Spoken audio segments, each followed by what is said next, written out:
Chapter 4. The first principle in the science of getting rich.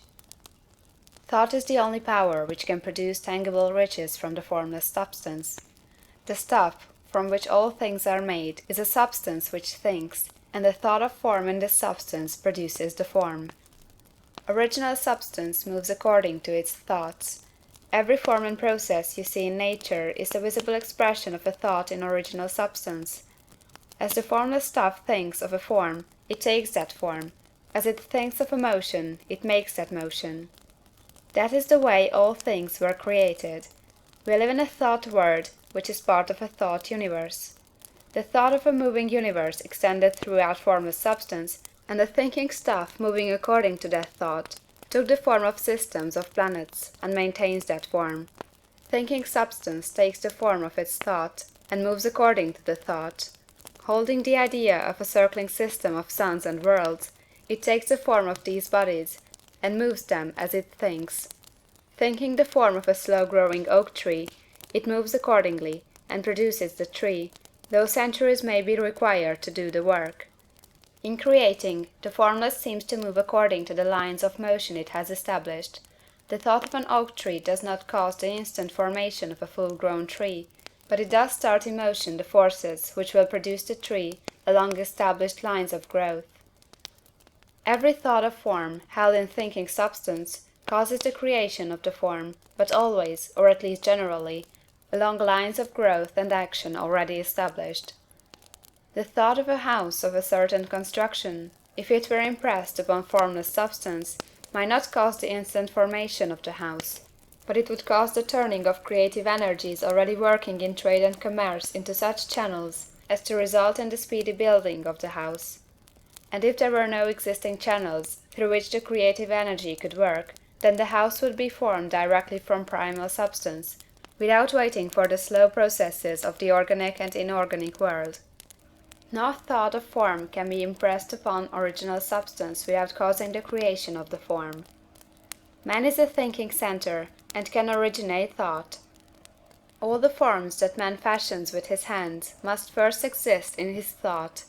He cannot shape a thing until he has thought that thing. And so far man has confined his efforts wholly to the work of his hands. He has applied manual labor to the world of forms, seeking to change or modify those already existing. He has never thought of trying to cause the creation of new forms by impressing his thoughts upon formless substance. When man has a thought form, he takes material from the forms of nature, and makes an image of the form which is in his mind. He has so far made little or no effort to cooperate with formless intelligence, to work with the Father. He has not dreamed that he can do what he seeth the Father doing. Man reshapes and modifies existing forms by manual labor. He has given no attention to the question whether he may not produce things from formless substance by communicating his thoughts to it. We propose to prove that he may do so, to prove that any man or woman may do so, and to show how. As our first step, we must lay down three fundamental propositions. First, we assert that there is one original formless stuff, or substance, from which all things are made. All the seemingly many elements are but different presentations of one element. All the many forms found in organic and inorganic nature are but different shapes, made from the same stuff. And this stuff is thinking stuff. A thought held in it produces the form of the thought. Thought, in thinking substance, produces shapes. Man is a thinking center, capable of original thought. If man can communicate his thought to original thinking substance, he can cause the creation or formation of the thing he thinks about. To summarize this, there is a thinking stuff from which all things are made, and which, in its original state, permeates, penetrates, and fills the interspaces of the universe. A thought, in this substance, produces the thing that is imaged by the thought. Man can form things in his thought, and, by impressing his thought upon formless substance, can cause the thing he thinks about to be created. It may be asked if I can prove these statements, and without going into details, I answer that I can do so, both by logic and experience. Reasoning back from the phenomena of form and thought, I come to one original thinking substance, and reasoning forward from this thinking substance, I come to man's power to cause the formation of the thing he thinks about. And, by experiment, I find the reasoning true, and this is my strongest proof. If one man who reads this book gets rich by doing what it tells him to do, that is evidence in support of my claim. But if every man who does what it tells him to do gets rich, that is positive proof until someone goes through the process and fails. The theory is true until the process fails, and this process will not fail, for every man who does exactly what this book tells him to do will get rich. I have said that men get rich by doing things in a certain way, and in order to do so, man must become able to think in a certain way. A man's way of doing things is the direct result of the way he thinks about things. To do things in a way you want to do them, you will have to acquire the ability to think the way you want to think. This is the first step toward getting rich. To think what you want to think is to think truth, regardless of appearances. Every man has the natural and inherent power to think what he wants to think, but it requires far more effort to do so than it does to think the thoughts which are suggested by appearances. To think according to appearance is easy. To think truth, regardless of appearances, is laborious, and requires the expenditure of more power than any other work man is called upon to perform. There is no labor from which most people shrink as they do from that of sustained and consecutive thought. It is the hardest work in the world. This is especially true when truth is contrary to appearances. Every appearance in the visible world tends to produce a corresponding form in the mind which observes it, and this can only be prevented by holding the thought of the truth. To look upon the appearance of disease will produce the form of disease in your own mind, and ultimately in your body, unless you hold the thought of the truth, which is that there is no disease.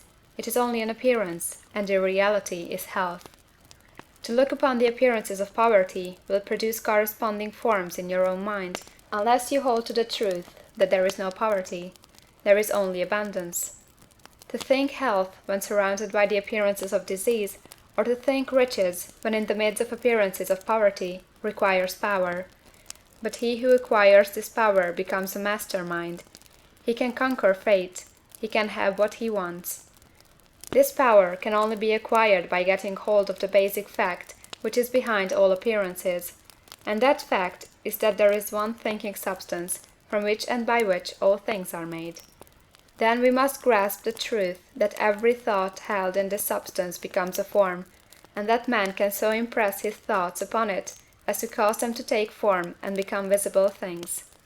When we realize this, we lose all doubt and fear, for we know that we can create we want to create, we can get what we want to have, and can become what we want to be. As a first step toward getting rich, you must believe the three fundamental statements given previously in this chapter, and in order to emphasize them, I repeat them here. There is a thinking stuff from which all things are made, and which, in its original state, permeates, penetrates, and fills the interspaces of the universe. A thought, in this substance, produces the thing that is imaged by the thought. Man can form things in his thought, and, by impressing his thought upon formless substance, can cause the thing he thinks about to be created. You must lay aside all other concepts of the universe than this monistic one, and you must dwell upon this until it is fixed in your mind, and has become your habitual thought. Read these creed statements over and over again, fix every word upon your memory, and meditate upon them until you firmly believe what they say. If a doubt comes to you, cast it aside as a sin. Do not listen to arguments against this idea. Do not go to churches or lectures where a contrary concept of things is taught or preached. Do not read magazines or books which teach a different idea. If you get mixed up in your faith, all your efforts will be in vain. Do not ask why these things are true, nor speculate as to how they can be true. Simply take them on trust. The science of getting rich begins with the absolute acceptance of this faith. End of chapter 4.